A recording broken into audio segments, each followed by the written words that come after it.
Can you feel it calling? Time to break the walls down. Step into tomorrow. Let the bass resound. In my mind I find a space divine. You and me, we see beyond the line. Pull me in, begin to redesign. Esfera Podcast hoje falando sobre empreendedorismo, como sempre, mas hoje jiu-jitsu, a arte suave, aquela arte que o cara aprende a se defender, aprende também a atacar, mas também aprende a gerir os próprios negócios com aquela disciplina das artes marciais. E hoje eu trouxe ele, que é um grande empreendedor, um atleta que ganha tudo que vai. No ano passado ele foi no campeonato aí e limpou a prateleira de medalhas e troféus. Ele é Wesley, o famoso Lelinho, da Academia Lelinho de Artes Marciais, né? Lelinho Team, a equipe mais cheia de vitórias aqui da nossa cidade, da nossa capital. Vou deixar que ele mesmo se apresente e nos explique como é que ele entrou nesse mundo das artes marciais e a que ponto ele chegou e aonde ele quer chegar. Ok. Então, em primeiro lugar, quero agradecer ao Silvio e toda a equipe pelo convite, né? É um prazer enorme aí estar falando um pouco sobre a minha história na caminhada das artes marciais, né? E, assim, não é fácil, mas, de fato, é gratificante. Então, muito obrigado aí pelo convite, pela oportunidade. Meu nome é Wesley Rodrigues, meu apelido é Lelinho. Desde a infância eu ganhei esse apelido dos meus pais, né? E seguiu até hoje. E a minha vida nas artes marciais, ela começou muito novo, né? Lá no Rio de Janeiro. Eu sou natural do Rio de Janeiro. E iniciei por volta dos 12 anos de idade, porque eu apanhava muito na escola, até mesmo do meu irmão, um pouquinho a gente brigava muito e acabava apanhando muito, não sabia me defender. E aí minha mãe decidiu me colocar nas artes marciais para que eu pudesse ter uma forma de eu me defender, mas também com disciplina, né? E aos 12 anos de idade eu iniciei no kickbox, no Muay Thai. E aí, no decorrer dos anos, né, fui desenvolvendo e criando interesse cada vez mais nas artes. E já com os 19 anos eu tive o meu primeiro contato com o jiu-jitsu. Tive muito preconceito no início, né, de estar fazendo jiu-jitsu, até que um amigo me chamou e eu... Não, tá bom, vou ver esse negócio aí, se é legal. E depois que eu tive essa experiência, né, no jiu-jitsu, eu de fato me apaixonei e mudou totalmente o meu estilo de vida, os meus planos, né? E acho que meus pais até depois se arrependeram de que me apoiavam no início, depois viu que a paixão ficou tão grande e Virou incontrolável. obsessão. De fato, ele mudou muito a minha vida e hoje eu sou extremamente realizado, graças, né, a Deus, em primeiro lugar, né, e ao jiu-jitsu. Mas quem quer ter sucesso, seja nas artes marciais, no empreendedorismo, quer passar num concurso, ele tem que ser radical, ele tem que ser obsessivo mesmo, né, por aquilo, porque a concorrência é grande, as coisas não são fáceis, né, nem sempre você vai acertar de primeira, então o cara quer ter sucesso, ele tem que ser obstinado, né. De fato, né, a gente quando escolhe o que a gente quer fazer de fato, decide, a gente tem que entrar com unhas e dentes para que seja um profissional diferenciado, para que tenha um conhecimento além da média, né, e possa estar oferecendo para os seus clientes, né, até mesmo para você mesmo, uma qualidade, né, no serviço ali. Você falou que no começo teve assim, um certo preconceito com o jiu-jitsu, mas isso foi por causa da época, você é um cara jovem, então provavelmente nos anos 90 ali tinha os pit boys lá, era por causa disso ou é porque o cara tava agarrando o outro lá, e você falou, vou ficar agarrando o macho, né? Então, os meus pais achavam essa questão dos pit boys, né, eles ficaram um pouco contra quando eu fui pro jiu-jitsu, já eu tinha um pouco dessa visão, eu era novo, 19 anos, adolescente ainda, né, então tinha essa visão do agarramento, e ali eu tinha essa retração de gera uma resistência fazer. Quando você não conhece ainda. Exatamente. A essência da arte, né? E quando eu fiz a minha primeira aula, né, eu conversei com um professor, expliquei para ele que era a primeira aula, mas eu já fazia outras artes marciais. E ali na época, no decorrer das aulas, quando foi fazer os combates, eu achei que eu ia ter uma certa facilidade por já fazer desde os 12 anos o kickbox, o Muay Thai, e aí eu vi que eu estava totalmente perdido. As pessoas, as crianças, os adolescentes, né, que eram mais novos do que eu, eles me dominavam, as meninas me batiam, me dominavam na luta, eu falei, meu Deus, tipo... Isso aqui é outra pegada, não é? O que eu sei não serve de nada para isso aqui, então eu vi que era de fato uma arte marcial extremamente poderosa. E é como todos dizem, né? O jiu-jitsu é a arte marcial mais eficiente que tem, porque ela dá a oportunidade para uma pessoa fraca dominar uma pessoa que seja mais forte ou mais pesada. E não é o jiu-jitsu em si, né? É o jiu-jitsu desenvolvido no Brasil, né? Foi aperfeiçoado, melhor dizendo. O jiu-jitsu não é do Brasil, mas ele foi aperfeiçoado no Brasil justamente pelo que eu tive conhecimento, né? A família Gracie. Quem Isso. desenvolveu foi justamente o que não treinava antes, Exatamente. porque tinha problema de saúde. Aí ele falou, uai, como é que eu vou? Ele adaptou a arte, Sim. que já era milenar, para aperfeiçoar para uma pessoa de menor peso, de menor estatura, inclusive com não tanta força física, conseguisse dominar alguém mais forte, né? Exatamente. O mestre Hélio Gracie, né? Nossa, sem palavras. É o cara aí responsável por todo o crescimento do esporte, né? Por estar dando... Hoje dá condições de vida maravilhosas para as pessoas, para os brasileiros, né? Através desse esporte. Virou até uma outra categoria, né? Ele já chama Brazilian Jiu-Jitsu. Isso. É o Brazilian Jiu-Jitsu, que é respeitado aí no mundo todo. Pois é. E daí você começou... qual foi o momento ali que o bichinho do empreendedorismo te mordeu e você falou, rapaz, eu vou viver disso aqui. Então... Não é só para me defender mais, eu já não tô mais apanhando, eu já tô conseguindo dominar a galera. Mas e aí, agora, né? Vou viver disso, vou mexer com outra coisa? Na verdade, deixa eu voltar um pouquinho ali pra gente entender melhor, né? Como eu tava fascinado pelo jiu-jitsu, eu só queria saber de treinar, eu ia pro curso técnico levando o kimono para, se a aula acabasse cedo, eu correr para academia e treinar e tudo mais, sempre participando de campeonatos, né? Eu tive uma oportunidade já com 21 anos de idade, 2 anos praticando, de ir para outro país, e até então nunca tinha nem andado de avião, e recebi o convite para ir para Singapura, para passar lá 2 meses treinando junto com uma equipe e tá competindo por eles. E Você foi para um lugar legal, hein? Não, eu tive várias experiências legais através do jiu-jitsu, né? Então, por isso mesmo que eu sou muito grato a Deus por tudo que eu vivo, que vivi e vivo hoje. E aí, aos 21 anos de idade, eu fui para Singapura, passei 2 meses lá, competi pela equipe, né? E tive excelentes resultados, fui campeão. E quando venceu o meu visto, ia voltar para o Brasil. E uma academia lá de Hong Kong me chamou para estar participando, ajudando eles nas aulas, né? Lá tinha um professor faixa marrom, e na época eu era faixa roxa, né? Então eu era inferior na graduação, mas como eu sou do Brasil, então o nosso jiu-jitsu era mais avançado, mesmo eu sendo menos graduado, mas eu tinha um conhecimento... A técnica era diferente do que eles empregavam lá, né? Tinha um conhecimento diferente do pessoal. Então, eu recebi esse convite e fiquei 4 meses lá em Hong Kong, treinando, competindo, ajudando a galera, né, a desenvolver. E após ter vencido também o meu visto, aí eu ia voltar para o Brasil e recebi um outro convite para ir para a Malásia. E aí, na Malásia, eu fiquei mais tempo, eu fiquei uns quase 8 meses na Malásia, né, treinando com a galera, lutando campeonatos. Então, foi experiências maravilhosas. Aí, nisso, eu rodei outros países, né? De Você Filipinas e tal. 3 culturas diferentes. Sim, fora todas asiáticas, mas diferentes, Sim, né? Porque embora seja na Ásia, cada país tem uma cultura completamente diferente, né? Isso. E aí, eu decidi voltar para o Brasil, porque todos esses convites, eles eram remunerados, né? Muito bem remunerados. Era 4, 5 salários mínimos na época. E eu, com 21 anos, né? Ganhando relativamente bem, sem ter custo com nada. E aí eu pensei, cara, eu vou voltar pro Brasil, eu vou pegar minha faixa preta, porque a remuneração ia ser maior ainda. E assim eu fiz, voltei pro Brasil já com uns 22, quase 23 anos, e cheguei no Rio de Janeiro, né, e me deparei novamente com a nossa realidade lá. E comecei a comparar tudo que eu tinha passado fora do país e relembrar das coisas que eu passava no Rio. Não digo em dificuldade financeira, mas digo em estrutura. Porque tem a questão da estrutura e tem a questão da valorização do profissional. Também, porque exatamente. Isso aí também, você foi passar um período curto, viram o seu desempenho e falaram, eu quero esse cara lá no meu país, lá ensinando e tal. E vou remunerar ele por isso. Você achou a remuneração compatível, né, com o seu talento.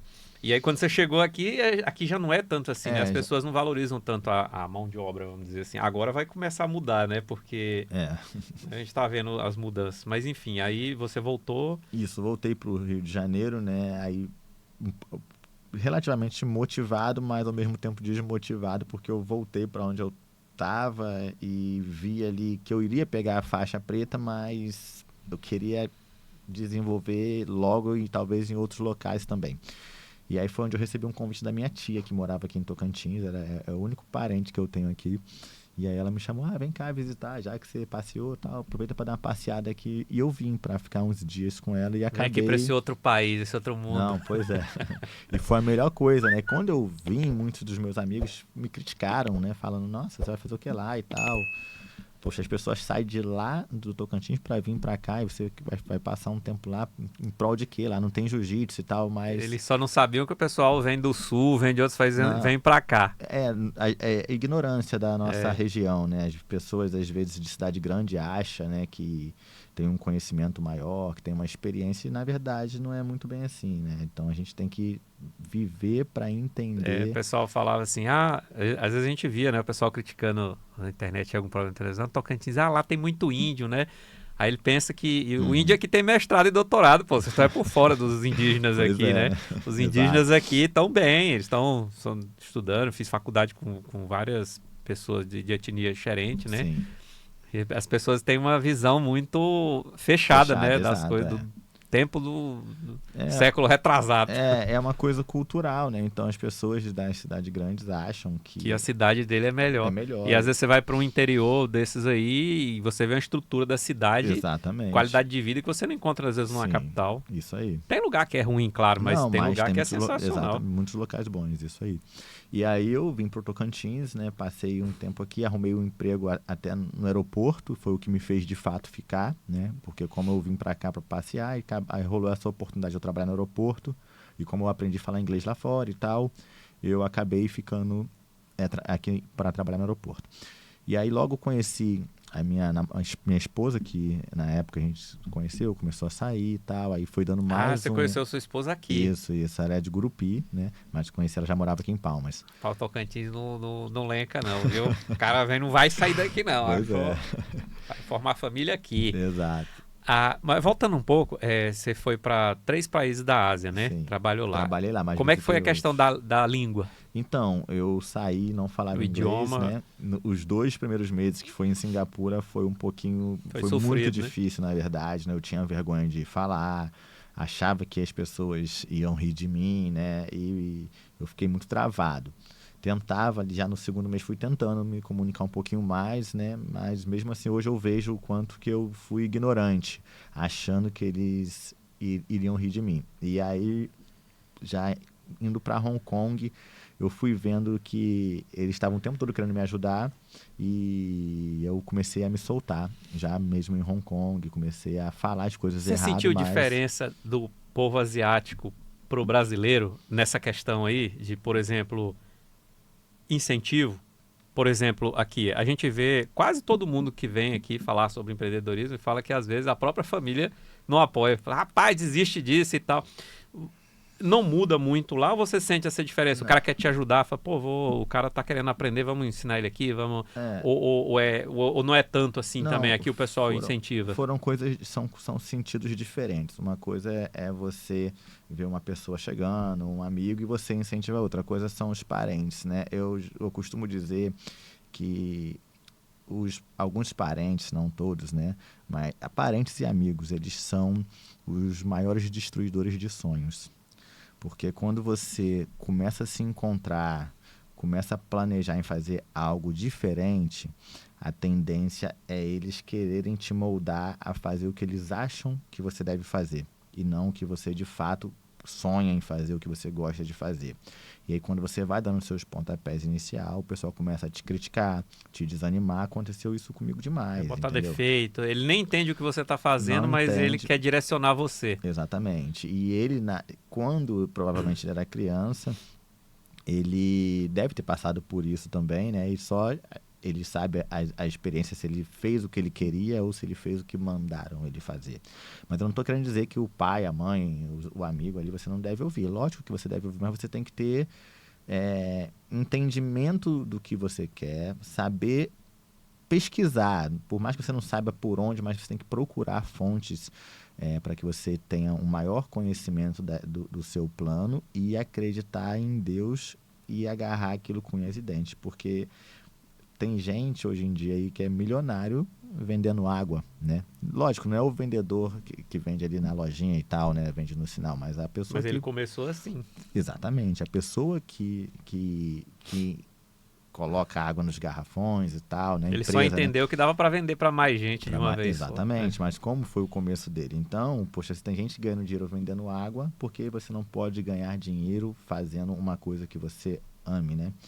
Então, recebi um certo apoio lá fora das pessoas para que eu soltasse, me destravasse. E ali, quando eu entendi que eles não estavam querendo rir de mim, não estavam querendo me diminuir e tal, aí foi onde as coisas foram fluindo melhor para mim na questão da comunicação. Aí, logo no terceiro mês, eu já estava falando tudo. Eu tava com a língua solta já. Errado, mas sem vergonha nenhuma. O importante é fazer a comunicação, né? Isso, exato. Entendeu? Aí eu falo, você entendeu o que eu falei, então tá eu passada a mensagem. E eu ia fazendo com a mímica, né? Quando eu não falava era só a mímica. Quando eu comecei a falar, eu ia juntando os dois, aí eles iam entendendo melhor, né? E aí, com o tempo, foi fluindo naturalmente, né? Hoje, meu inglês não é tão bom assim, porque eu já tô muito tempo aqui no Brasil, né? Até pensei em voltar, mas já estava envolvido com a minha esposa e coisas que eu ficava pensando de ir, de não ir e tal. Até isso hoje facilitou, né? Porque tem ferramentas na internet. Hoje você conversa com um nativo tempo real aqui. O ano passado... Tô até me cobrando isso que eu tenho que dar uma... Não é nem uma melhorada, eu tenho que aprender a falar inglês direito. Quando eu fui para fora, foi no ano de 2011. O ano de 2011. E até hoje eu tenho contato com as pessoas lá. Eu já enviei diversos amigos para darem aula de jiu-jitsu nesses outros países, né? Na China, em Hong Kong, Filipinas, Malásia. Então, diversos amigos já foram para lá. E eu tenho contato com eles, né? Lógico, não fala todo dia, mas vira e mexe a gente manteve conversa. Aquele networking. E ano passado, um amigo meu da Malásia veio para o Brasil, ficou 2 meses aqui em Palmas, né?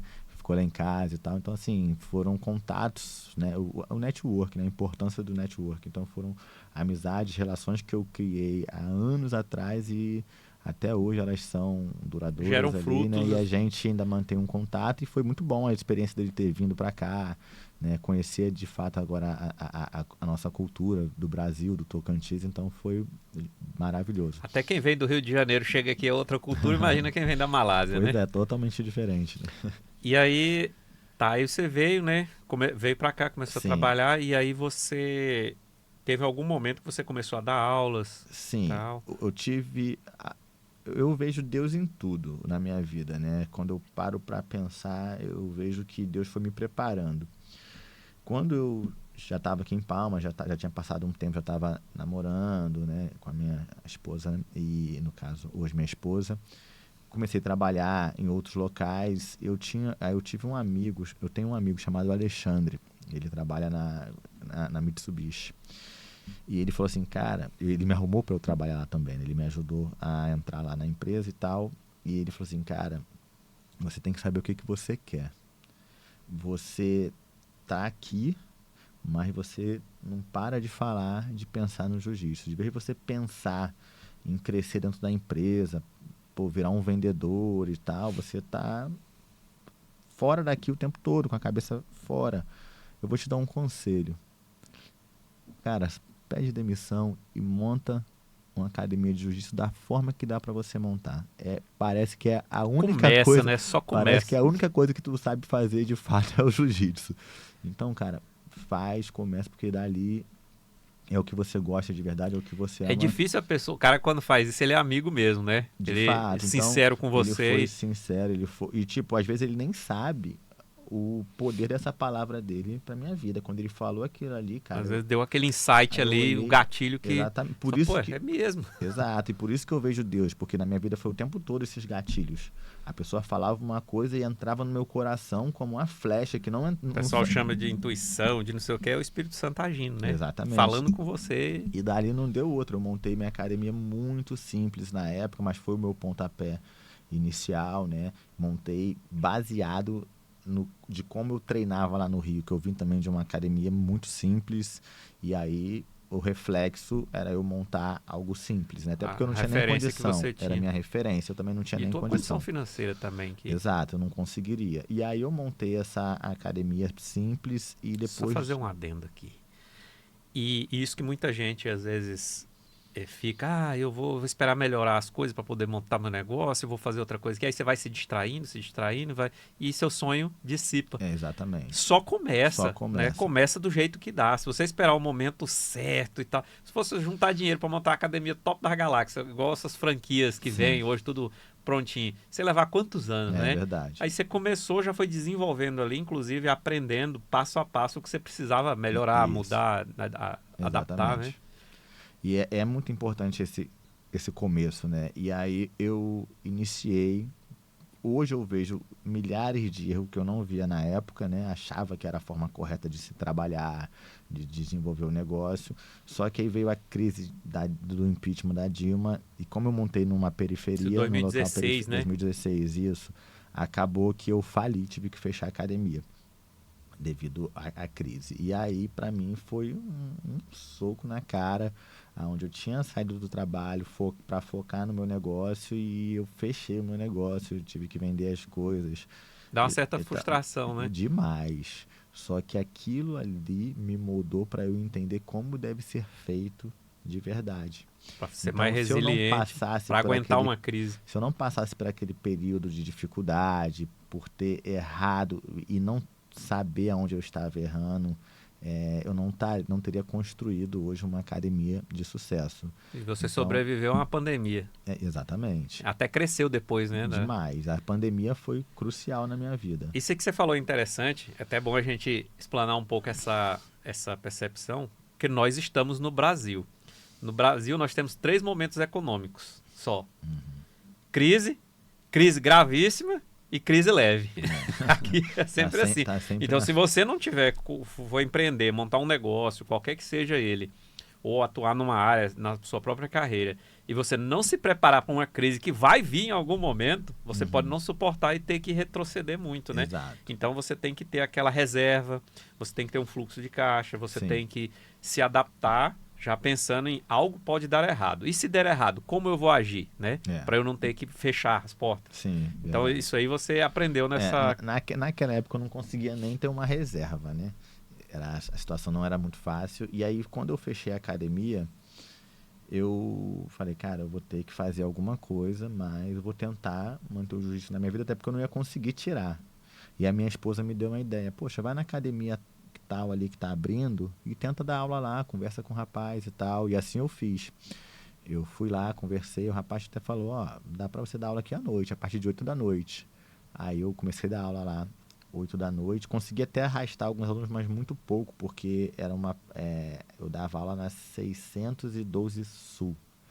Então, na época, em 2016, 2015, 2015 foi onde eu iniciei, né? 2016 eu fechei. Então, lá era bem perigoso, não tinha a estrutura que tem hoje. Hoje está mais organizado, está mais bonito as vias e tal.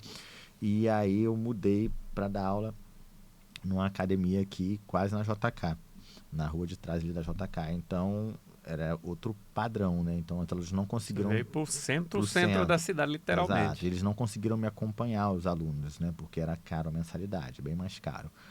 E aí eu comecei a dar aula lá na noite e na corrida durante o dia, trabalhando com várias coisas, ajudando a minha esposa, né? Que ela sempre foi... Ela era feirante a vida toda, então a gente fazia docinhos e tal para fazer grana. E aí trabalhei nessa academia por 6 anos,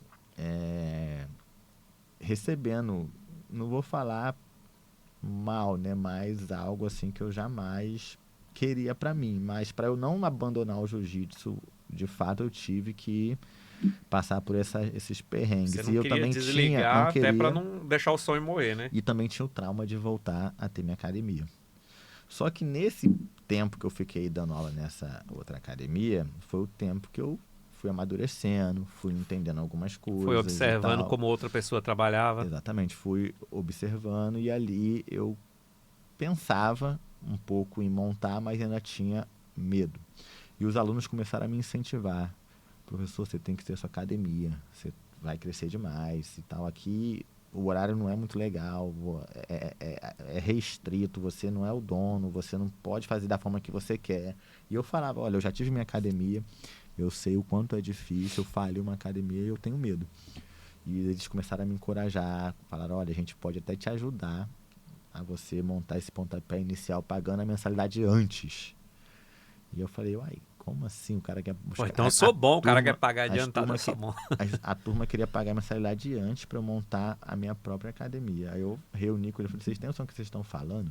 Se o negócio der errado, vocês não vão me cobrar depois, né? E aí veio a pandemia, né? Mas tinha esse raciocínio. Na pandemia não tinha o que fazer, só ficar em casa, e eu comecei a me conectar mais à internet, ao YouTube, estava surgindo podcasts e tal, né? E foi aonde eu comecei a enxergar, eu ouvia muitos vídeos em inglês, porque eu tinha aprendido, né, com a minha experiência fora, e eu comecei a enxergar que a forma que eu aprendi o jiu-jitsu, e era a forma que eu estava ensinando, foi algo que já acontecia há 100 anos atrás. Então eu estava replicando mais ou menos o que a família Gracie fazia. Só que a gente já estava 100 anos depois. Então muitas coisas tinham que mudar. Tem que Né? aperfeiçoar Lógico, eu não vou o falar formato. da técnica, assim, vou ajustar a técnica do mestre L. Não estou falando nesse sentido, mas estruturar a aula, como tratar... É mais a organização, né? Porque as pessoas Também. mudaram nesses 100 anos. Exatamente. Então as entendeu? pessoas hoje não vivem como as pessoas viviam 100 anos atrás. A venda de materiais. Então fui mudando um pouco do meu pensamento. O negócio de uma academia, aí você falou venda de materiais, não é só dar aula. Não é só dar aula. O cara vai beber uma água, ele vai tomar um energético, ele vai Exatamente. comprar um suplemento, ele vai comprar uma vestimenta. Então Isso. tem todo um ecossistema de negócio Exatamente. dentro. Nós vamos chegar nesse ponto, né? E aí quando eu comecei a estudar, aí, como eu falei anteriormente, vinham algumas palavras na minha cabeça que entravam no meu coração. Eu falei, caramba, é isso aqui, ó, eu tenho que fazer desse jeito. Caramba, isso aqui não pode ficar fora do meu projeto. E aí, quando acabou a pandemia, foi aonde eu comecei a, de fato, novamente conversar com os alunos. Falei, vamos fazer acontecer? Vamos. Aí eu tinha 30 alunos, mais ou menos, quase 30, um pouco menos do que 30. E aí a gente sentou e vamos. Eles pagaram 2 meses de mensalidade adiantado para que eu pudesse alugar um ponto. Só que aí na hora de procurar o ponto era uma dificuldade, porque o aluguel de Palmas é caro, entendeu? E eu não queria voltar para onde eu iniciei, na periferia. Aí eu falei, eu vou arriscar. Vai ter que dar certo. Agora eu tô com uma mentalidade diferente e tal. Vamos fazer acontecer. Não tem plano B. Não tinha plano B. Mas eu já estava com a mentalidade porque eu tinha estudado demais. Eu fiquei a pandemia toda focada em jiu-jitsu, entendeu? Eu ficava trancado no quarto, ouvindo, compartilhava com algumas outras pessoas, né, através da internet e tal, pessoas mais experientes, né, para ir me orientando. E quando eu fui botar o plano em ação, com esses 30 alunos da minha esposa, nossa, me ajudou demais. Ela também é um ponto Ela ali. acreditou no seu sonho. Acreditou, ela sabia, ela falou comigo, olha, se vai dar dinheiro, eu não sei. Mas a gente tem que tentar mais uma vez. E por mais que dê R$1.000 de lucro, É lucro. era mais ou menos o que você estava ganhando lá. É Você estava receita. trabalhando. Então, vamos tentar. E a gente também tinha uma cabeça muito pequena sobre dinheiro, né? Até hoje, né? A gente que desde é muito? criança é treinado para Sim. aceitar o pouco, né? E E achar que a gente não merece. Exatamente. Então, poxa, se eu tivesse... nosso plano era, pelo menos, ganhar R$1.000. Pagar ali, as né? contas. Pagar as contas, né? E Vou aí, fazer outra adendo aqui, segura. Sim. Tira essa mentalidade da sua cabeça. Eu vou fazer isso aqui, dá para pagar as contas, o escambau. A conta nunca vai parar de chegar e a conta vai aumentar. Então você tem que pensar em dar certo e ter o suficiente para que você possa investir e chegar a um ponto que você não vai mais precisar trabalhar. O dinheiro vai trabalhar para você. Exato. E aí você vai sentir até mais prazer em fazer o seu trabalho. Sim, não é isso? é verdade, exatamente isso. E aí a gente, junto com os alunos, né, alugamos o ponto na JK, uma coisa que eu nunca imaginei na minha vida, ter uma academia na JK. É a avenida mais importante, mais mais centralizada importante. da cidade, E numa capital. E já fazendo ali o merchan, ele é do lado da Blackout. Então, assim, não é na JK lá em cima ou lá embaixo, perto da ponte. É, ali, É onde Palmas começou literalmente o exatamente, comércio. né? É o prédio ali do lado da Blackout. E aí... Que foi um dos primeiros acionei- shopping, foi o primeiro shopping de Palmas, inclusive. Exato. E aí falei com meus pais, né, com os meus familiares desse novo projeto e não tinha dinheiro. E falei, olha, me empresta o cartão que eu vou fazer acontecer, vou pagar. E peguei o cartão do meu pai, da minha mãe, da minha cunhada, da irmã da minha esposa, né? Então foi aquele negócio, tinha que dar certo, porque se não desse certo, eu ia estar com um prejuízo, não ia nem ter como pagar. Você leva a família inteira. Isso, verdade, né? Então não tem plano B, né? Não tinha plano B, mas eu já estava com uma outra mentalidade acreditando no propósito, só que eu não sabia o quanto eu ganharia com isso, né?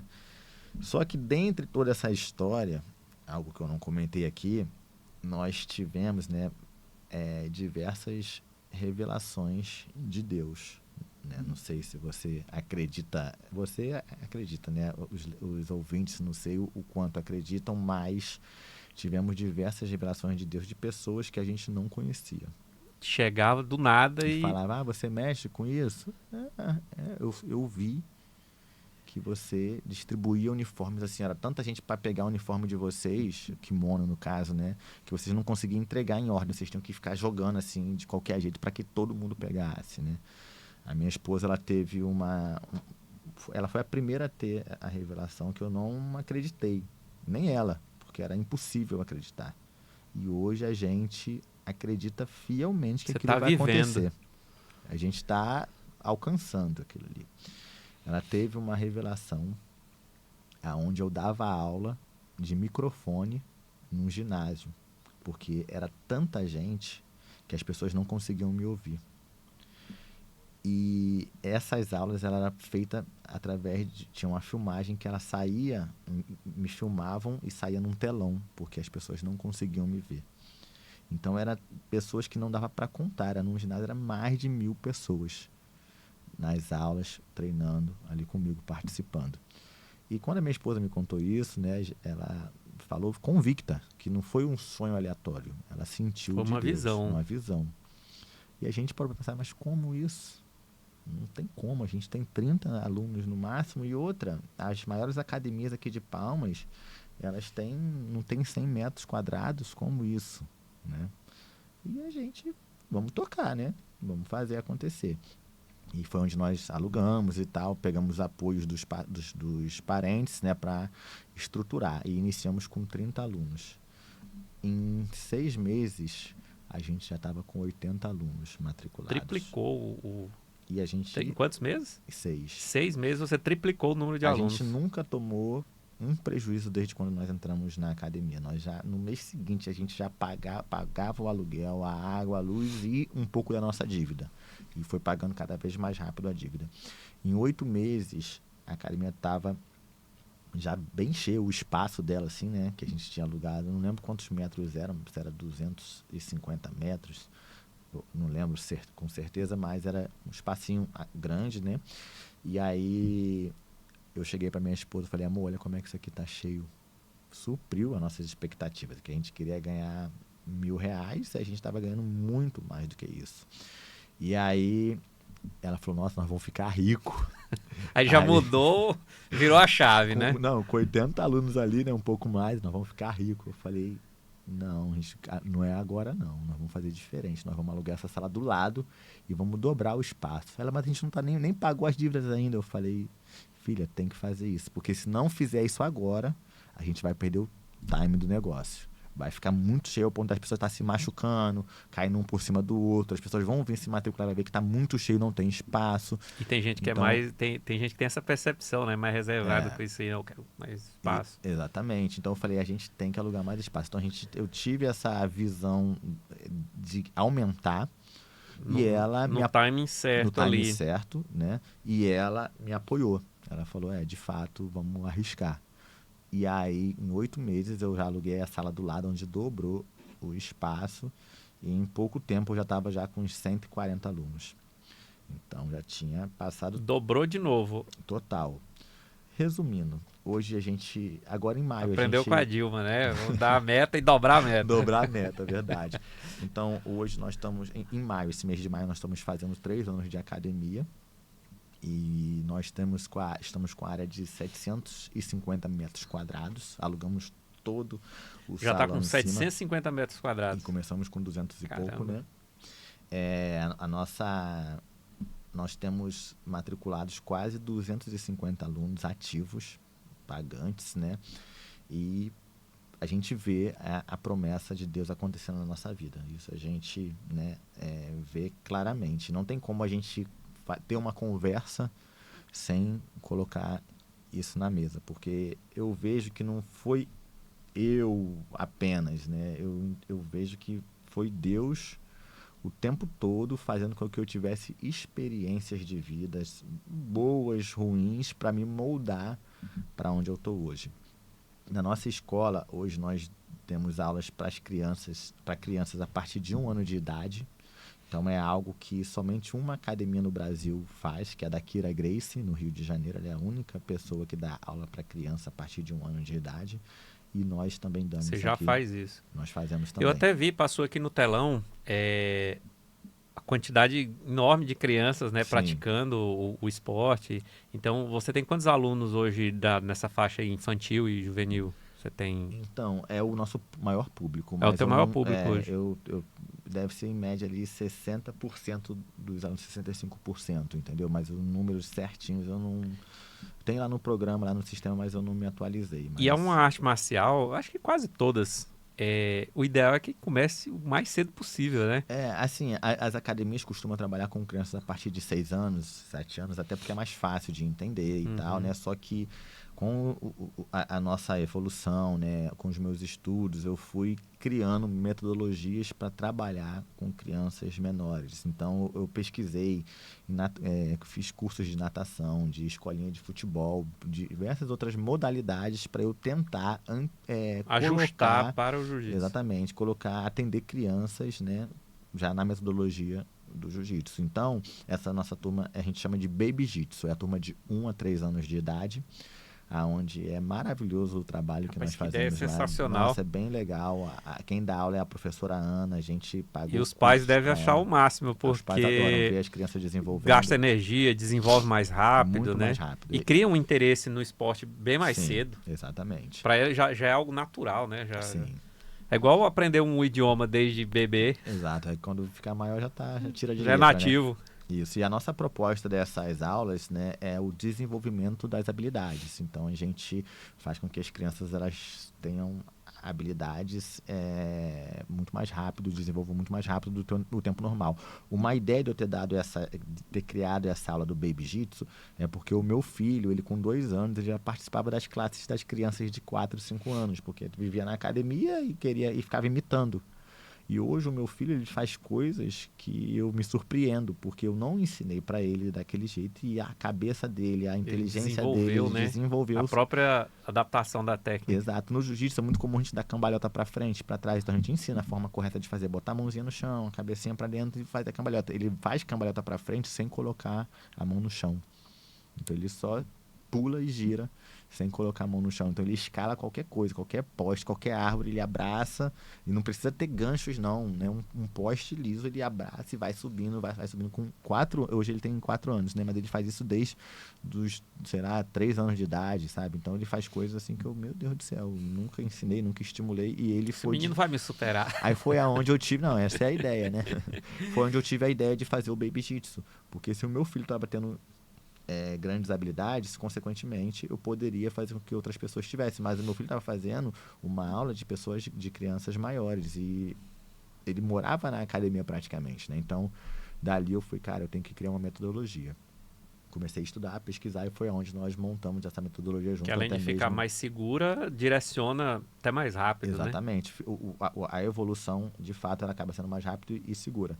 E nós desenvolvemos essas aulas junto com a instrutora Ana, que é um ponto importante depois que eu vou ressaltar dos nossos professores, né? E aí ela que toca essa turma do Baby Jitsu de uma forma maravilhosa, tem horário de manhã e horário à noite.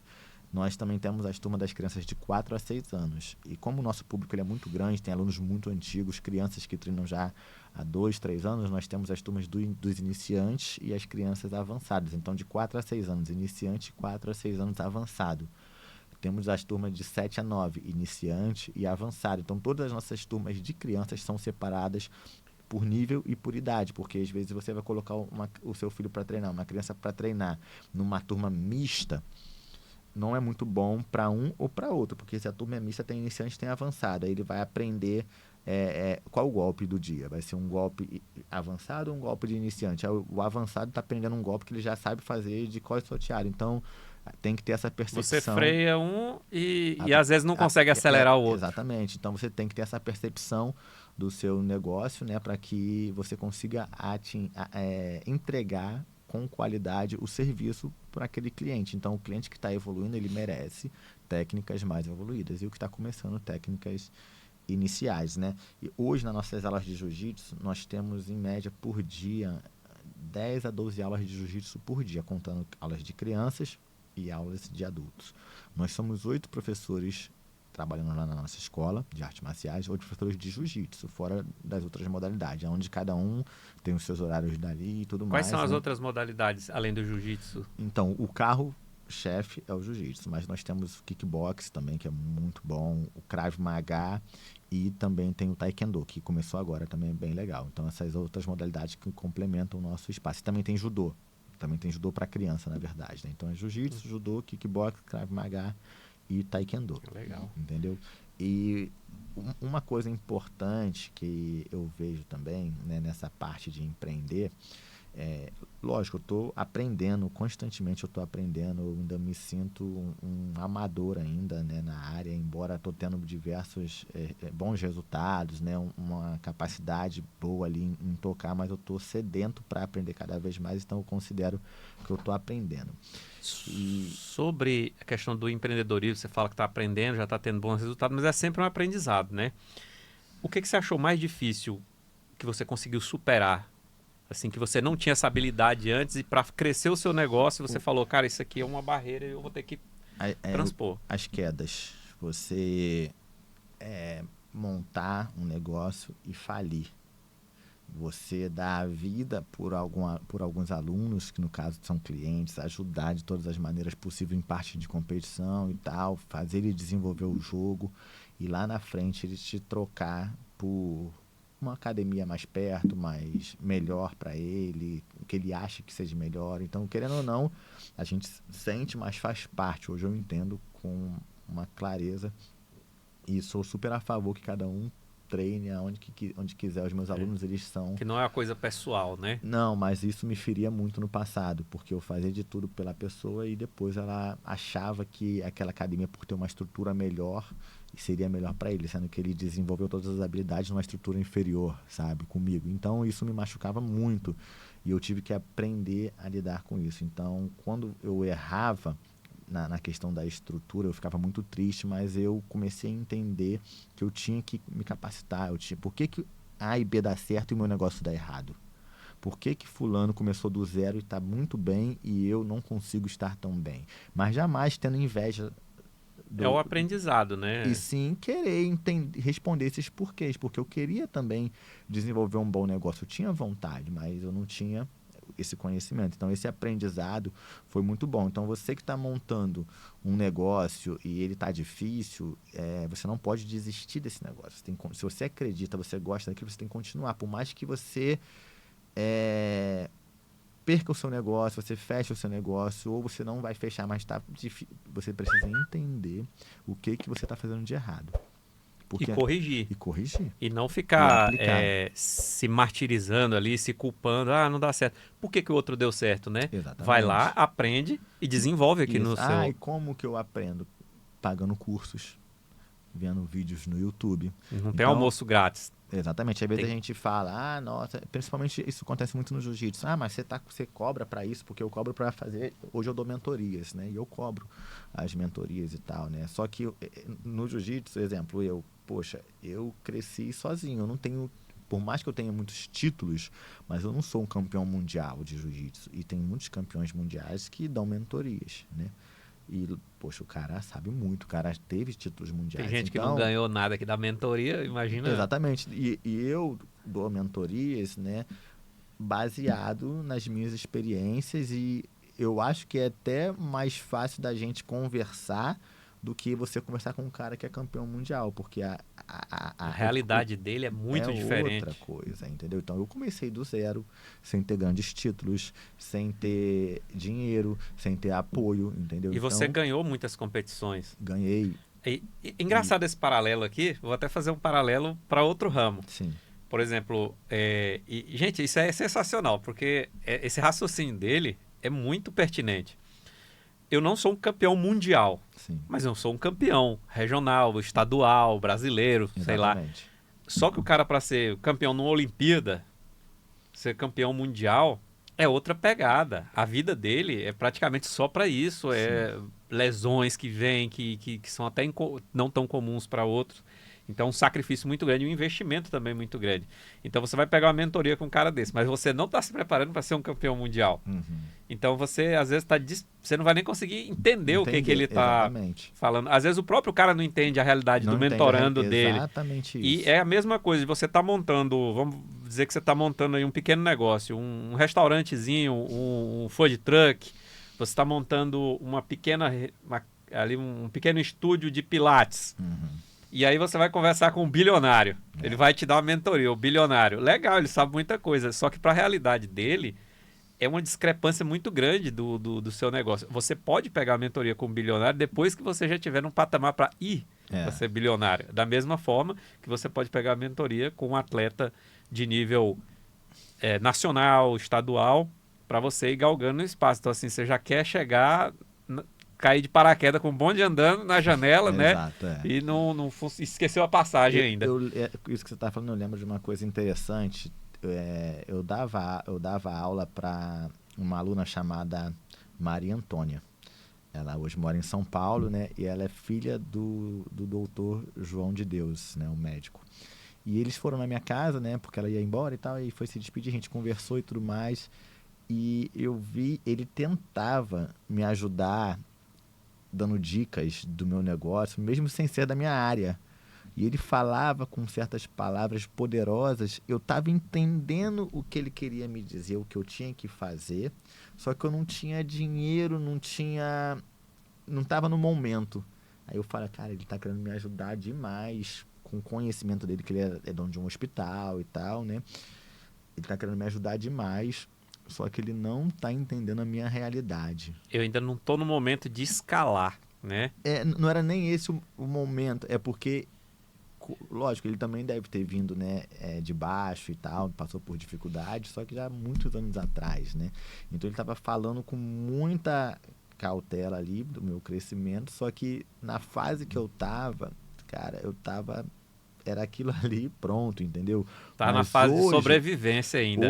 Exatamente. Hoje, se a gente tivesse uma oportunidade de conversar, eu até poderia lembrar. Já ia fazer mais sentido para você. Muito mais sentido. Ia pegar as ideias que ele já tinha me passado na época, eu poderia aplicar amanhã, porque hoje eu teria condições, né? E clareza do que ele estava dizendo ali. Mas eu tinha entendido o que ele estava querendo dizer, mas eu não tinha condições de agir. É o momento, né? A gente fala muito disso aqui, da questão de você formar a sua base. Uhum. Enquanto você está formando a sua base, você está no modo sobrevivência. Sim. Né? Então, assim, você tem que focar nisso aqui, mas, claro, você tem que pensar em crescer e tal, mas você só pode tentar dar um pulo depois que a sua base estiver sólida. Porque se ela não tiver, você der um pulo, você pode cair e furar o tablado ali e parar lá no fundo. Né? Então, tudo tem seu tempo. Só que também tem a questão do timing, igual você falou. Você viu ali que precisava crescer, é agora. É agora ou então eu vou acomodar. Né? Ou então eu vou perder a oportunidade que está passando agora. Então, isso aí é uma linha muito sutil, né? Que a gente tem que estar percebendo. Tem que ter aqueles sinais. O feeling ali, né? Mas assim, não adianta também dar o passo maior do que a perna ali na hora e cair dentro do córrego. É verdade. Então a gente estava falando sobre essa questão de níveis, né, e tal. E falando em níveis, vamos falar da sua carreira de atleta. Você ganhou bastante coisa. Você falou assim, eu não sou campeão, mas você ganhou coisa pra caramba. Inclusive ano passado, né? De fato, Conta um pouco da sua carreira de atleta. Então, desde quando eu comecei no jiu-jitsu, como eu já fazia uma outra arte marcial, eu já comecei treinando muito forte. Então, eu sabia que para eu aprender bem, para eu desenvolver, eu tinha que estar o tempo todo na academia treinando. Você cansou de apanhar quando era garota, falou assim, agora eu vou... Até hoje eu apanho, até hoje meus meninos lá me dão uns amassos. Então, assim, eu falei, cara, eu isso aqui é incrível, essa arte, eu quero ser bom nisso aqui. Eu até pedi a Deus, falei, cara, Deus, que eu não seja qualquer um, que eu seja um faixa Uma preta de referência. verdade, que eu saiba instruir os meus meninos e tal, né? Que eu saiba falar o que eu tô de fato ali, né? Querendo, que eu tô aprendendo, na verdade, né? Então, eu comecei a participar de campeonatos já com 3 meses de treino. Então, hoje eu não aconselho os meus alunos a fazerem isso, porque 3 meses é pouco demais. Só que eu treinava muito. E nesse meu primeiro campeonato lá no Rio, poxa, o Rio tem muita gente, são muitos competidores, né? Tem cidades Tem uma menores galera que... boa, porque lá é tradicional, né? Assim, até mesmo aqui no Tocantins, né? Poxa, tem categorias que dá uma pessoa, dá duas. Então lá não existe isso, né? Então sempre eram muitas lutas. E nesse meu primeiro campeonato eu fiquei em 3º lugar. Caramba, já no primeiro, com Foi, 3 meses. Com você 3 já- meses. E aí, e o cara que me venceu, nossa, ele era muito bom, já era muito antigo treinando, ele já tinha... Experiência ele pra tava mudando caramba. de faixa. Logo na graduação seguinte ele mudou de faixa, então ele já tinha anos de treino, né? E aí eu fiquei contente com o 3º, mas eu falei, cara, eu vou treinar mais, eu não vou competir por agora e vou melhorar esse meu entendimento, até porque 3 meses eu era muito cru.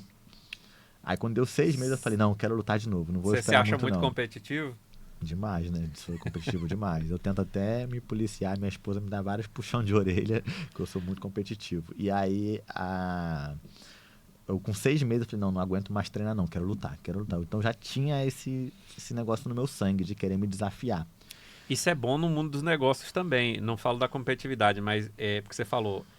3 meses eu já fui competir, já ficou em 3º. Pô, Assim, muita gente já falaria, vou competir de novo. Aí É. você falou, não, eu vou aprender mais. aprender. Aí com 6 meses, dali Sim. em diante, você já queria. Aí Ou seja, fui. eu aprendi, agora eu vou botar em prática. Botar em prática. Não adianta você só absorver conhecimento, só assistir vídeo no YouTube, fazer curso e nunca colocar em prática. Exato. É a mesma coisa no empreendedorismo.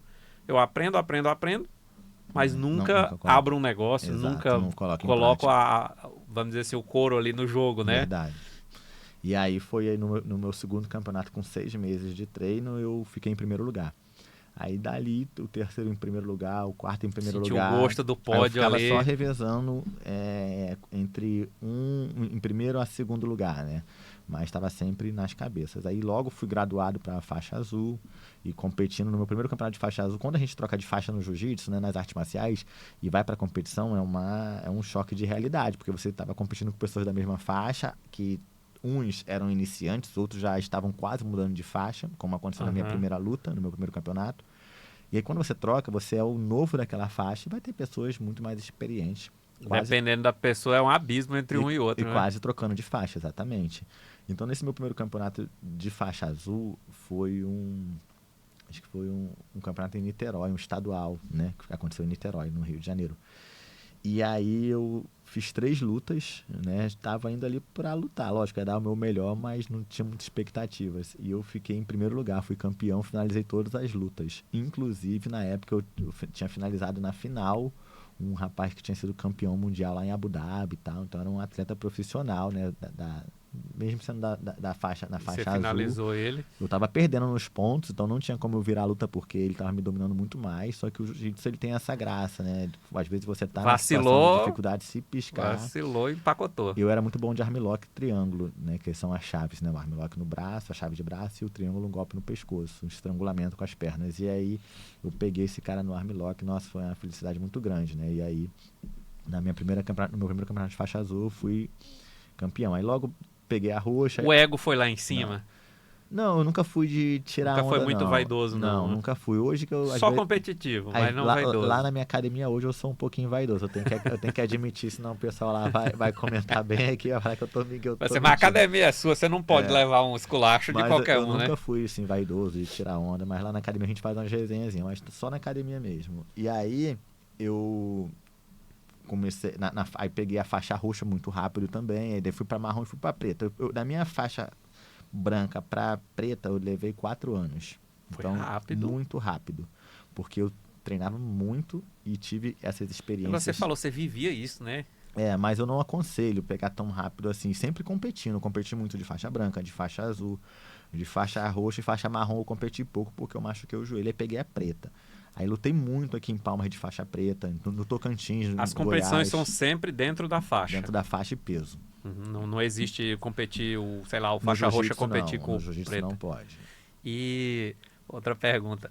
De todas as faixas, qual que é a mais perigosa? É só ser a preta? Não, porque eu falo assim, perigosa no sentido, pô, eu vou competir ali que o cara tá Difícil, azucrinado, querendo arrancar A- o couro de todo mundo. A azul. Faixa preta às vezes já tem mais experiência, né? A azul é mais difícil, porque a branca é o iniciante, né? E quando você vai para azul, você sai de um nível de iniciante e já pega um nívelzinho já. É quase que você São pega pessoas o já dobro, indo né? para roxa, que a roxa é um nível intermediário, entendeu? Então eu acho que a faixa azul ela é mais difícil porque tem muita gente, tem mais praticantes faixa azul do que as outras faixas. Então a azul e a faixa preta são onde mais tem gente praticando. Então, quando você sai da branca, que você tá achando que você tá bonzinho, você ainda é branca. Aí você graduou hoje, mas ontem você era branca. Então você é um Aí branca você já plus. cai no meio dos, A gente fala que é dos branca, a calejados. gente fala que é branca plus, né? Aí tu vai pra azul, onde tem pessoas indo pra faixa roxa. Então, agora quando você tá na roxa, aí vai lutar com um cara que tá indo pra marrom, mas roxa já é um nível intermediário, já sabe o que tem que fazer. Então, Pra quem tá assistindo aí, não faz nem ideia de como é que funciona essas graduações do jiu-jitsu, são quantas faixas? Então, para adulto é de um jeito, para criança é de outro jeito. Mas para adulto é a branca, azul, roxa, marrom e preta. Ah, são só 5. São só 5, é. E aí a média de graduação é de 1 ano e meio a 2 anos em cada faixa. Então o cara média. focado pra caramba, ele consegue chegar à faixa preta em 4 anos.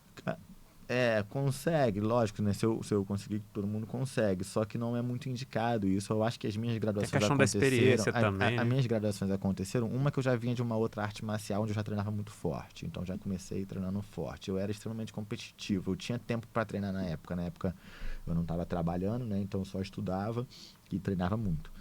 E tem a questão de que as competições, elas podem você se frustrar, porque, poxa, se você tá na faixa roxa com 2 anos de treino, tem gente que tá lá já treinando há 6 anos. Às vezes até mais, né? Até mais, entendeu? Então, você pode se frustrar. Então, eu peguei a faixa preta com 4 anos. Eu era muito bom tecnicamente. Para aquele tempo, eu era muito bom tecnicamente. Mas hoje eu vejo que eu era muito Tem cru. gente que tem 20 anos de faixa preta, né? Exatamente. Então, nunca eu ganharia de um cara com essa experiência se ele fosse, pelo menos, um pouco competitivo, né? Às Se vezes, estivesse treinando no mesmo ritmo, jamais. você perde na técnica. Hoje, eu na preta, assim, quando eu experiência, vou lutar melhor os dizendo. campeonatos, né? E, assim, a gente usa os faixas pretas, a gente tem os graus, nossas graduações na faixa. Quanto os graus são os esparadrapos que a gente coloca de cada 3 em 3 anos, 5 em 5 anos. Então, a gente tem uma noção de quantos anos de faixa preta aquela pessoa tem. E quando eu vejo um faixa preta sem grau nenhum, lógico, ele pode não ter ele pode não ter colocado os graus dele, né? Mas num contexto geral, se ele for um faixa preta recente, provavelmente ele não vai passar dessa luta comigo ou com outro cara duro, entendeu? Porque a gente tem 10 anos de faixa preta, 15 anos, 20 anos, outros caras que estão começando agora, então é um outro nível, entendeu? Um faixa marrom, poxa, não acontece, pode ser que aconteça amanhã, né? Mas não acontece de um faixa marrom, que é um nível forte, que me amasse num treino, que me ganhe num campeonato, né? Não que eu seja brabo, mas eu sou um faixa preta de verdade. E eu não aceito que isso aconteça. Se isso acontecer, o cara tem que ser muito brabo para isso acontecer. Ele tem que estar Ele muitos tem um anos, diferencial. muitos anos na faixa. Tem Porque que ser, há 10, 15 anos de faixa preta, você não é só faixa preta, você já tem aquela a malícia, já experiência, pegou ali. sabe controlar. Acontece uma orientação que eu passo para os professores, para os Não alunos. tá emocionado mais, né? Exemplo, poxa, ó, eu faço jiu-jitsu há 15 anos. Aí às vezes eu vou pra academia, eu vou lá treinar só pra dar uma esticada, fazer uma posição nova. Então eu tô com a cabeça leve. Mas o meu companheiro de treino, ele tá pensando assim, hoje eu vou matar um, hoje eu vou pegar um, vou amassar. Aí às vezes a vítima sou eu, né? Aí eu tô querendo entrar num treino de um jeito, com uma energia, e ele tá com outra. Aí acontece dele iniciar me botando uma pressão grande. Aí tem que virar a chave. Não é virar a chave, é aquela questão da experiência. Já que ele quer fazer assim, deixa ele vai errar naturalmente. Basta eu manter minha calma emocional, não me descontrolar, porque se eu agir com desespero eu posso acabar me complicando. Então eu vou manter a calma, ele vai errar, porque é normal da faixa, ele vai dar uma brecha. E do ânimo. Eu vou enxergar, exatamente, do ímpeto que ele está colocando, né? E eu vou enxergar essa brecha e vou entrar na hora. E quando eu entrar, eu não vou dar mais espaço para ele escapar. Então, às vezes, a gente começa uma luta tomando um atropelo e se desespera. E vira o jogo. Aí, quando você se desespera, aí a tendência é dar ruim. Mas quando você entende, não, eu sei me comportar nessa situação, eu sei sair dessa dificuldade, mantenha calma, que você vai escapar e vai virar o game, entendeu? Então isso é muito importante. E o jiu-jitsu é bom por causa que você não toma um 7-1 igual a seleção brasileira, né? No desespero. Não, e se tomar, você vira no jiu-jitsu, você vira. No jiu-jitsu dá pra virar com um golpe, Dá né? pra virar. Então é muito futebol não dá pra virar com um gol. E é muito importante os aprendizados, né, que a gente adquire nas artes marciais, de você se controlar, manter a calma, você agir com sabedoria, não entrar na pilha do adversário, não se empolgar para não sair do controle. Então, isso transmitindo para nossa vida, poxa, tudo que você agir com estresse, às vezes brigou com a esposa, foi ruim no trabalho, foi ruim na faculdade, você agir... O negócio não tá dando certo do jeito que você queria. E você agir de uma forma descontrolada, a chance de ir por água abaixo é muito maior. Então, se você entender, cara, tá ruim o relacionamento, mas vamos analisar aqui. Calma, vai dar uma volta. Pensa, vê quem errou, se foi você de fato, se foi outra pessoa, conversa, entendam o erro e ajam com cautela. Agora, nos negócios, cara, aconteceu isso aqui... Por que aconteceu? Dia de fúria só vai fazer você perder mais dinheiro e criar mais problemas para resolver depois. Exatamente. Então, entender onde é que o porquê que aconteceu, como resolver esse problema e agir para que você consiga resolver. Então, a gente tem muitos desses aprendizados dentro do tatame que a gente consegue levar para fora também. E administrando tudo passa, né? Exato. Às vezes até um armlock ali dá para ir segurando. E isso vale para o mundo dos negócios, para relacionamento, para tudo. Isso. Calma, o ânimo. Tá chegando aquele dia de fúria, vai dar uma volta. Acalma, espera, tudo passa, né? Sim, com certeza. O bom passa, o ruim passa, isso. A impaciência passa, mas se você tentar meter a cara ali no dia de fúria, você vai triplicar os problemas. Com certeza. E voltando para a competição, né? Então eu sempre lutei muito e evoluí muito, né? E aí eu peguei a minha faixa preta, competi muito aqui em Palmas na época e dando aula também. Só que eu cheguei num período, num momento na luta que quando você concilia dar aula e ser professor e ser competidor, você está fraquejando em alguma coisa. Porque você não é 100% professor, porque você está competindo, você também não é 100% competidor porque você está dando aula. Você sentiu muita diferença na competição lá do Rio para aqui, para Palmas, na sua categoria?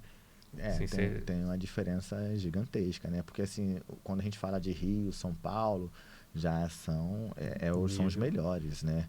Então, tem tradição, né? Não que só eles que ganham, não é isso, mas os eventos que acontecem lá... Tem todo um ecossistema todo o Brasil vai. Eleva mais o nível, né? Então, exemplo, quando existe diversos eventos no Brasil, no mundo afora, só que tem que ver quem está organizando. Quando é um evento da Confederação Brasileira de Jiu-Jitsu, é o evento que tem maior credibilidade.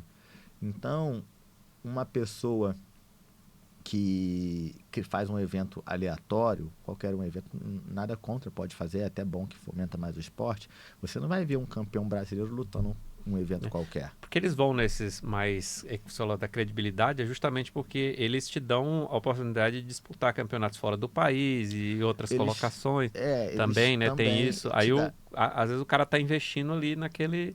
Tipo assim, é bom você ter títulos no jiu-jitsu, é maravilhoso, né? Você ter títulos, mas não é a chave pro sucesso, mas ajuda, com certeza ajuda. Como a gente falou, campeões mundiais que dão mentorias e tal, né, por conta do título dele mundial, mas não quer dizer que essa mentoria dele também vai ser uma mentoria maravilhosa, porque ele vai estar falando da experiência da vida dele como competidor e montou a academia sendo um competidor. Agora, você montar uma academia sem ser um competidor de fato é uma outra pegada, né?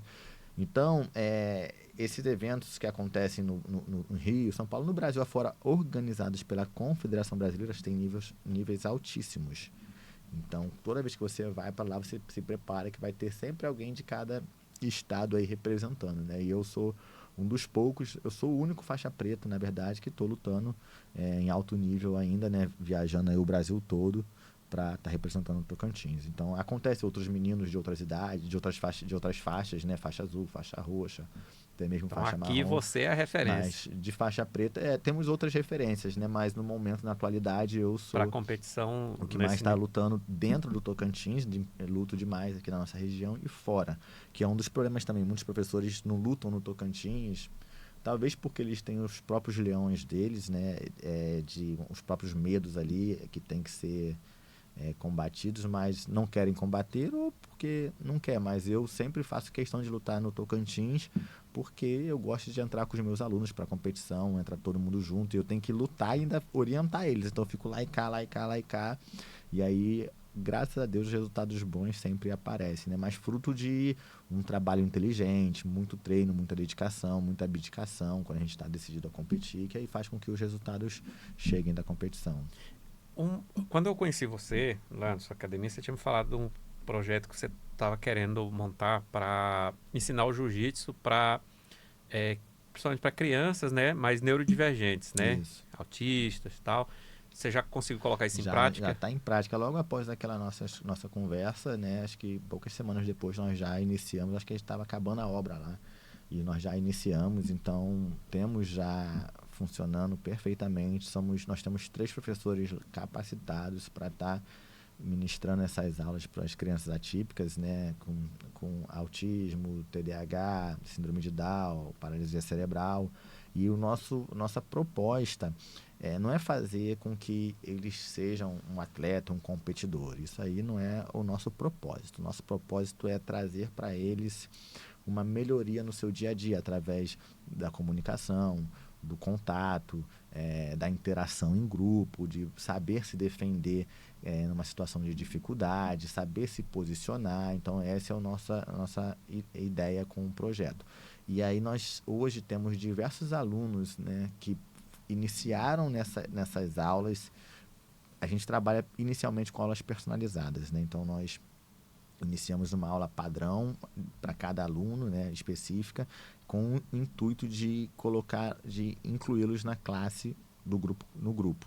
Então, hoje nós temos diversos alunos que iniciaram nessas aulas personalizadas e hoje fazem parte do grupo classe. E é incrível você ver a melhoria deles, o resultado das crianças que... não só crianças, adolescentes também, né, adultos, que tinham dificuldade de ter no contato e hoje entra no tatame, abraça, faz e desenvolve as técnicas com o companheiro, porque precisa do companheiro. Às vezes a pessoa engessa, né, na condição, não, ele não tem... Mas às vezes é a forma, né, que é apresentado ali, a sociabilidade, o convívio. Isso. E ali se achar achar a forma correta de que ele adapta para o jeito dele, ele se inclui rapidinho. Porque geralmente com as pessoas neurodivergentes é o seguinte, elas não gostam do contato, não gostam de barulho, tem dificuldade em sair da rotina.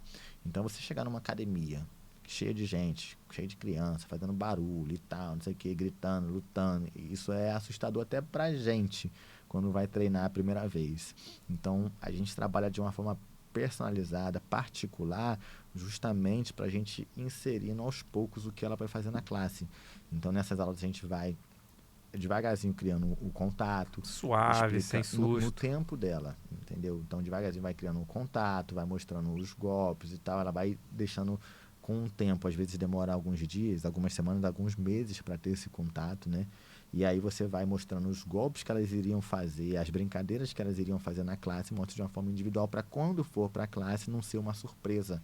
Já sabe, a única diferença é que vai ter mais gente envolvida, mas aí essa inserção... Ela já vai estar aclimatada. Essa inserção, ela vai junto com o professor. Se eu sou o professor daquele aluno, quando ele for para o grupo classe, eu vou junto com ele para passar a confiança, para passar a calma, a tranquilidade, para tudo que possa acontecer que vai desregular ele, eu estou ali para ajudar, para dar o suporte. E devagarzinho, a gente vai saindo de cena, deixando ele ficar sozinho até a hora que ele, de fato, consiga estar treinando sozinho com os outros alunos sem desregular. Então é incrível a mudança, os relatos dos pais, do quanto foi bom ter colocado no jiu-jitsu, ter matriculado na nossa escola. Um pai atípico, uma mãe atípica que vê a evolução do seu filho ali, vê a felicidade dele, não tem preço, né? Não tem preço. Então, ó, você que é pai atípico, mãe atípica, já veja essa nova possibilidade aí para o seu filho, para sua filha. De repente você está procurando uma atividade que possa trazer benefícios para o seu filho e não está encontrando, o jiu-jitsu pode ser uma opção. Exatamente. E esse pai ou mãe atípicos que estejam procurando, como é que eles entram em contato com você? Aproveita e passa o contato das redes sociais. Pode ser através do Instagram, né? Lelinho BJJ, que quer dizer Brazilian Jiu-Jitsu. .cta.palmas, né? Então, @lelinho BJJ. CTA. .palmas. Se botar Ponto Lelinho Palmas. BJJ já vai aparecer já. Aí Botar... manda uma mensagem lá na DM para pegar as informações, né? Isso, Nós vamos isso. colocar aqui no próprio vídeo aqui, a gente vai colocar o link para facilitar para vocês aí. E você que está assistindo até agora, gostou da entrevista, comenta, deixa sua opinião aí, o que você achou, né? E também siga o nosso @Esfera Podcast lá no Instagram, se inscreve aqui no YouTube. Esfera Podcast, se inscreve, clica no sininho para você receber notificações das Isso. próximas entrevistas. Olha lá as crianças aqui, ó. No final do treino, né? Foi uma graduação que nós fizemos com os alunos que Já mudaram de graduação, faixa né? e tal, isso. Pois é, sensacional. E você que tem o seu filho aí, um pai atípico, mãe atípico, não deixe de conhecer. Mesmo que você não coloque, mas vai lá ver como é que funciona. De repente, pode ser aí uma nova atividade para o seu filho, que vai trazer muitos benefícios para ele, com certeza, Com certeza, exato. Uma coisa importante aqui referente a forma de empreender, né, na nossa academia, que talvez pode ser útil para outras pessoas em outros segmentos, é o seguinte. Quando a gente monta uma academia de jiu-jitsu, ainda mais a gente que já veio daquela linhagem que eu te falei do passado, tradicional, ali. a gente foca em dar aulas. Vou montar uma academia, eu quero dar aula para os adultos e tal, para desenvolver, então a gente pensa em adulto. E aí a gente monta essas academias focando em dar aula para os adultos e esquece das crianças. E às vezes o adulto deixa de ir porque tem que cuidar do filho e poderia levar o filho. Exatamente. Então, quando você monta um negócio focando em apenas um público, você está restringindo o seu negócio de crescer. Então, com os estudos, os meus entendimentos, né, eu cheguei na conclusão que eu tenho que esmiuçar, eu tenho que abranger tudo que eu puder alcançar. Então, nós temos aulas para crianças, como eu falei, né, desde 1 ano de idade, nós temos aulas para adultos acima de 40 anos de idade, tem a turma do After 40, pessoas acima de 40 anos, tem a turma para todas as idades junto. Tem a esse turma... é o meu, é o meu lugar. Pois é, eu quero ver você lá. Então nós temos essa turma para pessoas acima de 40 anos, tem turma só para mulher. Então, num horário que era para estar acontecendo uma aula só, a gente consegue ter 6 aulas ao mesmo tempo. Entendeu? Então o pai está treinando junto com o filho, né? Porque imagina você levar seu filho para treinar num horário e você treinar num outro horário. Gera mais uma despesa com locomoção. E tempo, né? Porque tempo hoje em dia pra gente tempo é mais valioso do que qualquer outra coisa. Exatamente. E às vezes você treinar num local que não tem treino para criança, não tem um treino adequado para iniciante, ou às vezes para o seu pai, ou qualquer outra pessoa. Então a gente conseguiu lá fazer um ambiente extremamente familiar, onde a gente consegue comportar todas as pessoas. E o filho, ele tende a copiar as atividades do pai, né? É o maior exemplo, né? Se você quer dar um exemplo pro seu filho, você tem que fazer aquilo ali, para que ele Aí ele vai vendo, aí ele, meu pai tá fazendo, por que eu não posso fazer? Isso, né? aí, O exemplo, ele não é o que a gente fala, é o que a gente faz no dia a dia, né? Diz que as palavras convencem, mas o exemplo arrasta, né? Exatamente isso. E, assim, sensacional, dá para tirar muitas lições aqui dessa entrevista, tanto para a questão do esporte, para a questão do empreendedorismo, né, da vida, sim, né, até da questão espiritual e uma carreira já consolidada no esporte, como atleta, também como professor, né, mestre, sim, lá no jiu-jitsu, empreendedor, que está em franca ascensão, né, se aprendendo cada vez mais. E eu queria que você deixasse uma mensagem, primeiro para o jovem, que não sabe o que fazer da vida tanto profissionalmente, ou que não pratica uma atividade física, que está aí hoje, molecada viciada em tela, sobrepeso, sedentário, problema de saúde de gente idosa. Sim. E às vezes até o idoso hoje está com menos problema de saúde do que o jovem, né? Queria que você deixasse essa mensagem para esse público. Sim. E depois para a galera já do nosso, né? Até mais novo que eu, mas assim, que já está ali de meio-dia para frente, que sim, pensa assim, poxa, eu preciso renovar minha vida, tanto profissional, ou ter um hobby pelo menos, ou mudar de carreira, quero empreender, eu já estou velho para isso, né? Queria que você deixasse uma mensagem para a galera. Uma mensagem para os jovens, né? Lógico, eu sou super a favor ao esporte, à prática esportiva, e aconselho que você procure um esporte para que você tenha afinidade, né, para você seguir, porque além de você desenvolver, trabalhar o seu corpo, você vai ter amigos, né, novos amigos, uma nova conduta até de vida devido a essa influência que acontece dentro dessa modalidade, e isso às vezes você não vê como benéfico agora, mas lá na frente você vai ver o quanto aquilo foi importante para o seu corpo, para a parte mental, para a parte estética também, né? Até mesmo quem sabe virar uma profissão, como foi o meu caso. Eu iniciei nas artes para me defender. E hoje eu vivo das artes marciais. Então eu não imaginava que eu seria um professor de jiu-jitsu, que eu teria uma academia, jamais eu imaginei isso quando eu era novo. Então às vezes a gente recusa alguma coisa que o pai manda você fazer e tal, rejeita ali, mas lá na frente aquilo pode de fato ser uma coisa que vai mudar a sua vida, até mesmo na questão de você ter confiança, se posicionar, porque você sabe se defender. Então muitas das vezes a gente não se posiciona em determinadas situações porque está com medo. E você não se posicionar por medo é um fracasso muito grande. Você pode não se posicionar porque você não quer, mas por medo, né? Então, uma coisa que acontece, já aconteceu, na verdade, né? De eu ter estacionado o meu carro, eu ia estacionar a vaga e o cara entrou na minha frente, né? Então, tipo, ele roubou a minha... Isso acontece demais. Aconteceu em 2 situações. Né? Em uma situação, eu falei, vou procurar outra vaga. E procurei outra vaga. E numa outra situação, eu fiz ele tirar o carro da vaga.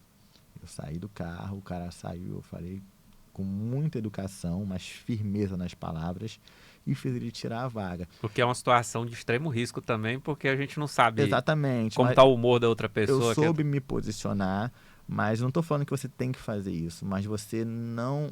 E não é só para essa situação, para qualquer outra situação da vida. Poxa, no trabalho, às vezes. Uma situação, um exemplo... Defender a sua família. O cara mexeu com sua mulher, seu filho, e você não rebater por medo. Tá entendendo? Então você não rebate às vezes porque você... Não, eu sei. E não é necessariamente com violência. Eu poderia conversar com ele, eu poderia agredir ele, eu poderia, se eu tivesse armado, mas você não quer. Isso não é preciso. A diferença. Eu não preciso chegar nesse ponto, mas eu poderia. Então isso não tem preço. E o que te dá muito disso é as artes marciais, essa autoconfiança de você poder ter agido, mas você não quis agir da forma que você poderia ter feito ali de uma forma até mais contundente. Que lógico, não estou incentivando, mas você ter esse domínio, porque a gente não sabe a cabeça do outro. Então às vezes ele te agride, ele faz algo que você tem que se impor. Então é muito importante a gente fazer as artes marciais, instruir os nossos filhos a fazerem, principalmente as mulheres também, porque a gente vive numa sociedade machista, onde acontece diariamente, né, violência, agressão à mulher, e eu tenho certeza que uma mulher que sabe se defender, sabe se posicionar, ela não vai deixar ela vai isso ter acontecer. o efeito surpresa a favor Com dela certeza. E vai conseguir se Então, livrar daquela situação de violência, né? O recado para as crianças é que elas façam um esporte, né? Procurem algo que elas gostem. Se não for uma arte marcial, que seja um outro tipo de esporte, de um futebol, um vôlei, um basquete, porque é importante para a sua saúde e também para o seu relacionamento. Já vou fazer o convite para a professora que trabalha lá com você, com as crianças. Se ela quiser vir aqui, já esteja convidada, até para a gente falar um pouco também, tanto da aula para as crianças, quanto também da mulher treinar o jiu-jitsu e como isso pode ser importante, tanto para a autoestima, quanto para a defesa pessoal, né? Para a questão da saúde, né? Sim, a história dela é muito bonita, é muito boa também.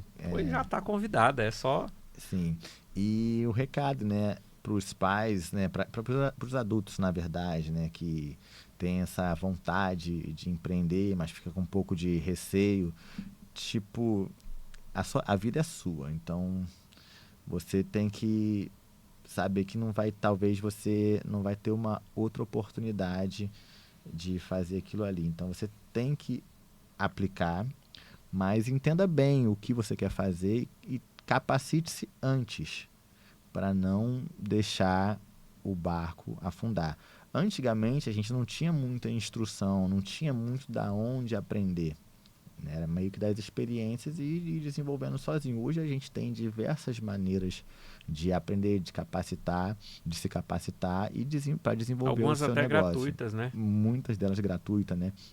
Então, de que fonte você bebe? Aqui mesmo no canal, poxa, quantas pessoas experientes já vieram aqui, então cada um compartilhando, né, de um ponto diferente, uma perspectiva diferente, aonde com certeza vai alcançar alguém naquela área ali. Para se instruir, você até pegar esse gancho aqui, Para se instruir, você começou a estudar, se capacitar como? Você pagou um curso, você foi no Sebrae, você assistiu o vídeo no YouTube, você falou com algum empreendedor? Como foi que Então, você construiu essa... primeiro eu sempre pesquisei, sempre gostei muito de internet, né? Mas eu sempre mantive um contato com o meu mestre, né? Para ele me passar algumas visões, até mesmo visões técnicas de luta que fez eu entender coisas que na época eu não entendia, mas foi basicamente através do YouTube, vendo muito podcast. Eu sou viciadíssimo em podcast e também pagando cursos, porque no podcast, embora você aprenda muita coisa, mas às vezes não é tão Não detalhado aprofundou assim, não tanto. aprofunda por causa do horário e tal, né? Às vezes tem que fazer de uma forma bem diferente. Então o podcast ele clareou muito a minha mente a entender que eu precisava de ajuda. Que existia outras mentalidades para empreender, né? Pessoas muito mais experientes, pessoas que alcançaram o que eu queria alcançar, pessoas que vieram da mesma perspectiva do que a minha. Então, através dos podcasts foi aonde eu dei esse pontapé inicial e depois paguei diversos cursos. Tinha uma época que eu era muito apertado financeiramente, que eu não tinha condições de pagar cursos caros. Eu pagava cursos que dava, cursos de R$30, de R$100, era o que dava, eu pagava ali. Às vezes não era o melhor curso, mas hoje eu consigo pagar cursos melhores, né? E não abro mão. Mentoria é um negócio importante, Exatamente, né? As pessoas... não abro mão de ter de pagar esses profissionais para me orientar, para me ajudar, porque é o que de fato faz a gente abreviar o nosso sucesso. Ele chega mais rápido quando você entende que você precisa aprender com pessoas que já alcançaram, que já estão qualificadas para isso. E pagando é uma das melhores formas. Então, são as minhas maneiras de estudar, através do YouTube, dos podcasts, e pagando cursos daquela pessoa que eu entendi que ele é a pessoa para me ajudar. Tu faz mentoria também, atende online, tem algum curso que você está vendendo, alguma coisa, se você quiser aproveitar aí. Então, eu sempre vendi durante muitos anos, né? Já eu vendo cursos de jiu-jitsu, né? Ensinando posições, ajustes, né? Porque eu desenvolvi algumas técnicas de acordo com o que eu acredito e aí coisas diferentes de como eu aprendi. Então, eu vendo isso para os meus alunos, para algumas pessoas, né? da área que quer desenvolver a parte técnica, mas também tem aquela parte já do desenvolvimento da academia, como você estruturar a estratégia de marketing para você alugar um ponto bom com preço relativamente menor daquele local, tem a forma que a sua academia é pintada, a forma que você monta os tatames e as cadeiras para as pessoas esperar, a estratégia para você vender os seus produtos, como kimono, bermuda, camisa. Então, tudo isso eu faço em minhas mentorias. Então, nesse final de semana agora, eu já vou fazer... A gente tem um grupo já fechado com 44 pessoas, onde eu vou estar ministrando para eles, né, orientando como eles vão prosseguir. E eu solto isso de tempo em tempo nas minhas redes sociais, falando sobre essas mentorias, ou algumas pessoas me chamam também no privado para ter uma mentoria ali especializada. Então, eu também trabalho dessa maneira, que é uma outra forma que eu consigo também estar empreendendo fora do tatame e através das redes, né? Muito legal. E tem lá no link na bio do seu Instagram para esses cursos? Ou tem que falar direto com você? Tem que falar diretamente comigo, porque eu envio eles hoje em dia através de um arquivo. Antes eu fazia através de um link, onde ele se cadastrava, pagava, né? Hoje é direto. É porque Exatamente. é uma coisa mais específica, né? Para quem já é do meio, ou para quem está montando uma academia. Porque às vezes o cara, quando ele quer uma parte técnica de luta, às vezes ele entra num link e vai estar muito solto. Agora, quando ele fala ali comigo, com a equipe, a gente já consegue direcionar ele melhor. E também essas questões do desenvolvimento, às vezes o cara tem uma academia legal, com uma estrutura legal, mas ele não conseguiu desenvolver as vendas de produtos muito bem, não entendeu como tem que ser feito. E aí, então a gente trabalha meio que, pelo menos até o momento, né, conversando pessoalmente ali, conversando através da rede ali individualmente, para que ele consiga, a gente consiga alcançar ele melhor, passar a informação melhor. Então você que é atleta, você que é praticante do jiu-jitsu, você que é instrutor, treinador mestre aí numa academia e quer dar um upgrade na sua técnica, tanto de vendas, de melhorar a sua academia, ou você praticar, melhorar a sua técnica como praticante ou atleta, aí, já vai, eu vou pedir um desconto aqui para ele, você fala que assistiu no Esfera Podcast. Certeza. Ele vai entrar, você vai entrar em contato com ele lá no @lelinho_bjj. Isso, bjj.cta.palmas. Entre em contato com ele e adquira seu pacote aí para melhorar tanto seus ganhos na sua academia, quanto também para melhorar sua técnica como atleta ou praticante do jiu-jitsu. Isso aí. Lelinho, gostei demais. Eu queria ficar aqui mais horas e horas falando. Tem muita coisa que a gente ainda pode falar aqui, tanto sobre a prática da técnica do jiu-jitsu, quanto também do empreendedorismo. Sim. Mas eu sei que seu horário é corrido. Eu só vou fazer um comentário antes de finalizar aqui. Sim. Eu estava observando, o praticante do jiu-jitsu, geralmente, ele tá com a orelha assim meio detonada, né? Você até que tá bem tranquilo aí, não tá judiada, não. E eu vi uma entrevista, eu não lembro se foi entrevista antiga do Hélio Gracie ou alguém da família Gracie, dos patriarcas, né? Sim. E aí ele falou assim, o pessoal do jiu-jitsu tá com orelha de repolho e tal, e você, sua orelha não tem nenhuma... Eu sei o que eu tô fazendo, né? Então assim, tem essa cara, eu não precisei já, porque eu sei o que eu tô fazendo. Então você também... Ali no começo deu uma estragadinha, mas você aprendeu rápido o que tem que fazer, né? Geralmente isso acontece muito nos treinos, né? Você vai treinando muito forte, aí acaba que vai tomando muita massa e vai machucando, castigando um pouco a orelha. No campeonato também pode acontecer mais ou menos, a não ser que você perca muito campeonato, tome muito a massa. Mas dá uma esfrega ali no tatame. E a galera lá na academia, eles são muito carinhosos comigo, eles pegam leve e tal, né? E acaba que não machuca a minha orelha, né? E continue assim. Tá ótimo. Pois é, pessoal, esse é o Esfera Podcast. Gostei muito desse episódio também e o professor Lelinho já fica convidado para voltar aqui em outras oportunidades para falar dos assuntos mais vastos e amplos que ele pode falar, porque ele, além de empresário, praticante, atleta, né, tem uma história de vida sensacional, então tem muito assunto para a gente falar aqui. E você, curta, comente, compartilhe, não deixe de se inscrever, clica aqui, inscrever, e clica no sininho para você receber as próximas entrevistas, né? Sempre vou trazer pessoas aqui com muita informação, conteúdos úteis para você, sempre informações muito boas para você aplicar aí no seu empreendimento ou na sua carreira, ou para que você possa decidir qual carreira seguir, qual empreendimento, né?